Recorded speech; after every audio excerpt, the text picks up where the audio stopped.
After almost every mass shooting, we see public officials blame mental illness for these horrible events.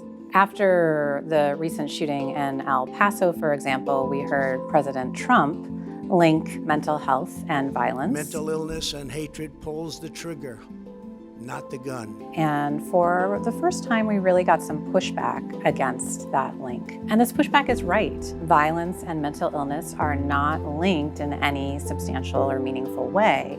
But what the pushback failed to recognize is that our gun laws already assume that these two things are connected. These laws are not only ineffective, but they're deeply stigmatizing. This stigma, the dangerousness stigma, has very real consequences.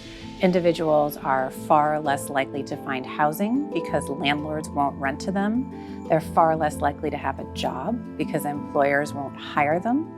They're far more likely to be arrested or even shot by police because police even can be fearful of them. There's been no study to show any real connection between mental health and violence. One of the largest studies done looked to people who had been recently released from psychiatric hospitals.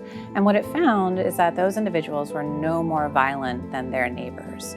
But when individuals with a psychiatric condition or their neighbors, when either of those groups used substances, then the rates of violence went way up.